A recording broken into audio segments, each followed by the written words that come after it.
Bugun deyarli har bir inson kamroq mehnat qilib ko'proq daromad topish haqida o'ylaydi. To'g'risini aytadigan bo'lsam, oson pul topish bu faqat firibgarlikka o'xshab bo'lib ko'rinyapti. Moliyaviy piramida tuzog'iga tushib qolib jabr ko'rganlarga bu yerda jinoiy javobgarlik yo'q. Sizni pulingizni biz undirib beramiz deb ikkinchi qatlami chiqadi. Menimcha ularda o'zaro bog'liqlik joyi bor. Pasportiga yozdim, nimaga kechikyapti deb. O'shanda aytishdi, texnik ishlar ketyapti, lekin tashlab beramiz deyishdi. Borgan sari uzoqlashib ketdi muddat. Oxiri guruh yopildi. Bir qarashda oddiy savol: nega odamlar yana va yana shu tuzoqqa tushmoqda? Tez daromad va'dasi shunchalik kuchlimi yoki biz hali ham pulning ortida qanday mexanizm ishlashini yetarlicha bilmayapmizmi? Bugun deyarli har bir inson kamroq mehnat qilib ko'proq daromad topish haqida o'ylaydi. Ayniqsa hayot, yashash qimmatlashib borayotgan bir paytda bu istak yanada kuchayadi. Shu sabab ayrimlar pulni tez va oson ko'paytirish yo'llarini izlay boshlaydi. Va albatta odamlarning tez boyishga bo'lgan kuchli xohishi va qiziqishi ucharlarning e'tiboriga tushmay qolmaydi.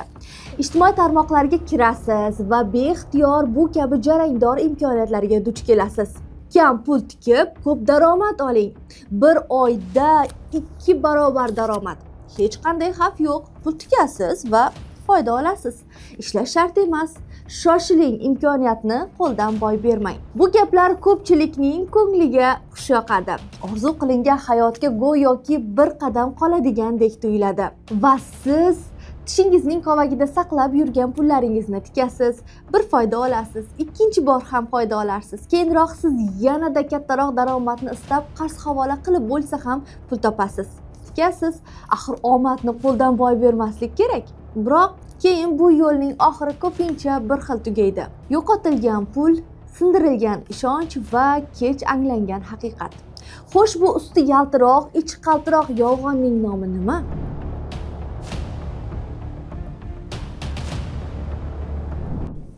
Bu loyiha haqida Telegram gruppada ko'rib qoldim. O'zim ozgina pul yig'ib yurardim, shuni ko'paytirib maqsadimni o'zimcha xayollar qilardim. Keyin shu gruppada e'lon ko'rib qoldim, pulingizni ko'paytirib beramiz degan. To'g'risini aytadigan bo'lsam, oson pul topish bu faqat firibgarlikka o'xshab bo'lib ko'rinyapti, chunki 100 ming so'm pul tikib, ma'lum muddatdan keyin uni 200 ming qilib olish real ko'z bilan qaraganda ham mantiqsiz ko'rinadi, chunki sizga bu pulni beradigan odamga ham bir manfaat bo'lishi kerak ekan. Xuddi shunga o'xshab, agar pul tikmoqchi bo'lgan odam katta foiz, katta foyda sifatida ko'rsatsa, reklama qilishsa ishonmasin, o'ylab ham o'tirishmasin, bu firibgarlik bo'lish ehtimoli juda katta. Mana xatolarimdan xulosa chiqarishsin. Keyin boshqalarni ham shunga targ'ib qilishni boshladim. Ular ham foyda qilsin deb o'zimcha. Eng yomoni boshida hammasi yaxshi ketayotdi. Hatto 3000 dollargacha pul tikishga qaror qildim. Yaqinlardan, oshna-og'aylardan qarz olib hech kimga indamasdan. Moliyaviy piramida bu shunday firibgarlik turki, unda avvalgi investorlarga va'da qilingan daromad yangi kelgan ishtirokchilarning mablag'lari hisobidan to'lanadi. Bunday loyihalarda haqiqiy ishlab chiqarish yoki investitsiya faoliyati mavjud bo'lmaydi. Vaqt o'tishi bilan yangi investorlar oqimi kamayganda tizim qulaydi va aksariyat ishtirokchilar o'z pullaridan ayriladi. Oldiniga guruhda pullarni to'lash sal kechikib, orasi uzoq bo'lib ketib qoldi. Keyin o'sha pasportiga yozdim, nimaga kechikyapti deb. O'shanda aytishdi, texnik ishlar ketyapti, lekin tashlab beramiz deyishdi. Borgan sari uzoqlashib ketdi muddat. Oxiri guruh yopildi. Eng alam qilgani pul tashlab berishgan emas. Mani kasrimga boshqa tanishlarim ham pulni yo'qotganim. Moliyaviy piramida iqtisodiy faoliyat emas, balki odamlarga oson va tez boyish va'dasi bilan jalb qiladigan, lekin aslida barqaror daromad manbai bo'lmagan, pul oqimini bir cho'ntakdan boshqasiga o'tkazadigan firibgarlik sxemasidir. Soddaroq aytganda, tizimga yangi odamlar pul tikadi, o'sha pul avvalroq kirganlarga foyda sifatida beriladi. Bu esa ko'pchilikda ishonch uyg'otadi. Odamlar ko'proq pul tikadi, boshqalarni ham jalb qiladi.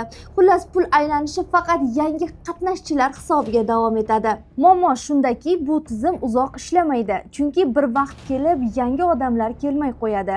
Shunda pastdagilar pulini yo'qotadi, faqat boshida kirganlargina yutadi. Qolganlar esa zarar ko'radi. Endi masalaning huquqiy tomoniga to'xtalsak, aksariyat mamlakatlarda moliyaviy piramidalar faoliyati noqonuniy hisoblanadi. O'zbekistonda-chi? Qonunchilikda moliyaviy piramida firibgarligi uchun qanday javobgarlik bor? Moliyaviy piramida O'zbekistonda shu 2019-yildan boshlab alohida jinoyat kodeksiga modda kiritildi. Bu 188 prim 1 qilib, ungacha jinoiy javobgarlik moliyaviy piramida uchun bor edi, lekin maxsus modda bilan emas. Masalan, firibgarlik yoki boyagi odamni qiyin ahvolga tushirib qo'yilganlik holatidan kelib chiqib javobgarlikka tortilar edi. Qonunchilikda faqat tashkilotchilar javobgarmi yoki oddiy ishtirokchilar ham javobgarlikka tortiladimi? Yo'q, bu yerda faqatgina jinoiy javobgarlikka tortilish uchun o'zi qasddan sodir etilishi kerak bunda. Bu jinoyat turida. Bu yerda faqat tashkilotchilar va o'sha qiziqtiruvchilar ya'ni javobgarlikka tortiladi. Tashkilotchidan tashqari, masalan, reklama qiluvchilar ham javobgarlikka tortiladi. Lekin boyagi moliyaviy piramida tuzog'iga tushib qolib jabr ko'rganlarga bu yerda jinoiy javobgarlik yo'q. Lekin gohida fuqarolarda noto'g'ri tushuncha bo'lib, huquq himoya qiluvchi organga murojaat qilmay yuradi. Men noqonuniy pul berdim-ku, o'zim ham javobgar bo'lib qolishim mumkin-ku degan tushunchalar paydo bo'ladi. Lekin aslida ular jabrdiyda hisoblanadi. Agar fuqaro moliyaviy piramida qurboni bo'lgan bo'lsa, birinchi navbatda qayerga va qanday tartibda murojaat qilishi kerak?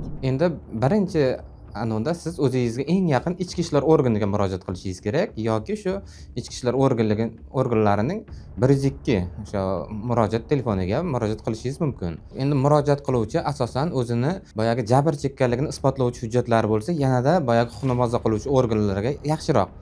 Qanday pul tikdi uni o'sha paytda onlayn plastik kartasidan ko'chirib berdimi? Agar shunday bo'lsa, uni tasdiqlovchi boyagi kvitansiyalar doimiy anonda qoladi, dasturlarda qoladi.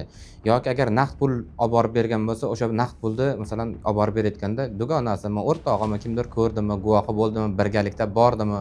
Ushbu holatlarda ham boyagi tasdiqlovchi holatlar mavjud bo'lsa, dalillarini taqdim etish kerak. Sud orqali yo'qotilgan mablag'ni qaytarib olish mumkinmi? Fuqarolar asosan bu yerda jabrlanuvchilar juda ko'p holatlarda sud orqali undirib olish imkoni bo'lmayapti. Sababi ularning ko'lami kengligi jabrlanuvchilarning. Hamda moliyaviy piramidalar shu juda kamdan kami mahalliy boyagi firibgarlar yoki mahalliy o'sha tashkilotchilar. Qolgani masalan xalqaro yoki chet eldan kirib kelgan piramidalar bo'lganligi, ularning moliyaviy boyagi tikkan pullari, yana sarflagan pullari o'sha paytda chet elning o'ziga chiqib ketganligi sababli buni undirib olish imkoniyati boyagi qiyinlashib bormoqda. Faoliyatingiz davomida sizga shunday murojaatlar bo'lganmi?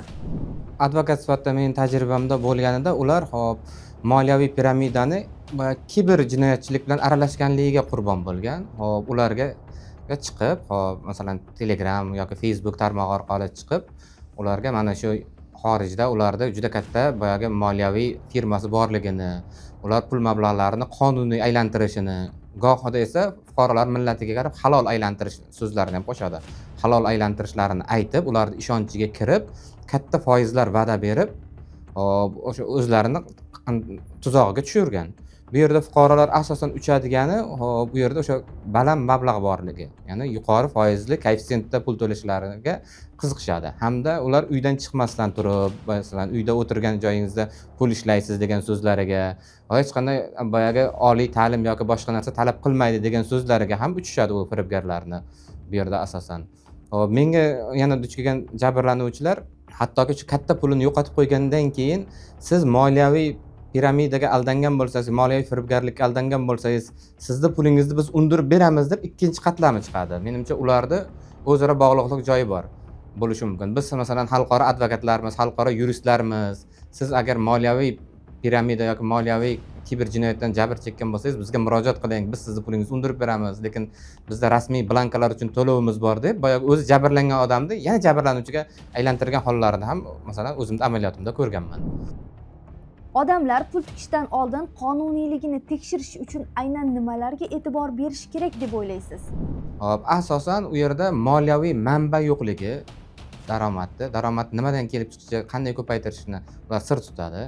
Hop, keyinchalik esa bular o'sha baland foiz taklif qiladi.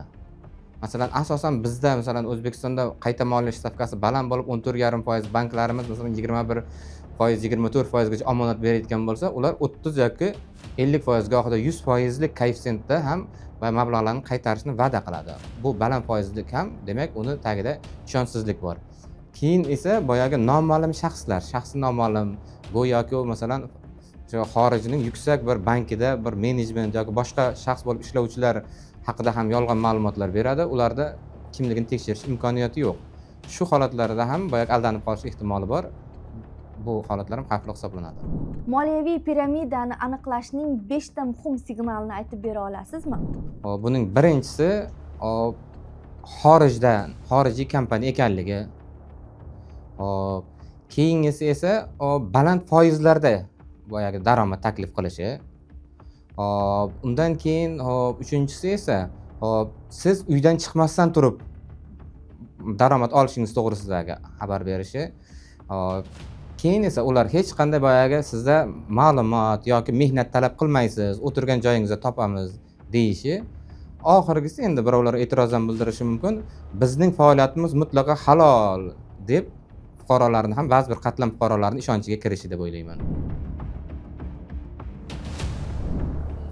To'g'risini aytadigan bo'lsam, oson pul topish bu faqat firibgarlikka o'xshab bo'lib ko'rinyapti, chunki 100 ming so'm pul tikib ma'lum muddatdan keyin uni 200 ming qilib olish real ko'z bilan qaraganda ham mantiqsiz ko'rinadi, chunki sizga pulni beradigan odamga ham bir manfaat bo'lishi kerak ekan. Xuddi shunga o'xshab, agar pul tikmoqchi bo'lgan odam katta foiz, katta foyda sifatida ko'rsatsa, reklama qilishsa ishonmasin, o'ylab ham o'tirishmasin, bu firibgarlik bo'lishi ehtimoli juda katta. Mana xatolarimdan xulosa chiqarsin. Shu Bir qarashda oddiy savol: nega odamlar yana va yana shu tuzoqqa tushmoqda? Tez daromad va'dasi shunchalik kuchlimi yoki biz hali ham pulning ortida qanday mexanizm ishlashini yetarlicha bilmayapmizmi yoki so'rab o'rganmayapmizmi? Bugun minglab odamlar bir xil yo'lni bosib o'tmoqda. Ishonch, umid, kichik foyda, katta sarmoya va yakunda sukut. Yo'qotilgan mablag'lar, buzilgan rejalar, o'zini ayblash hissi, eng og'iri esa kech anglangan haqiqat. Shu o'rinda har birimiz o'zimizga savol berishimiz kerak.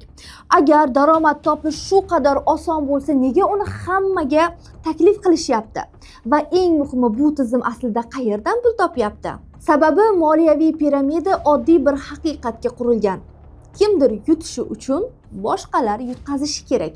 Va ehtimol eng muhim xulosa shuki, tez boyish haqidagi eng jozibali takliflar ko'pincha eng qimmatli xatoga aylanadi.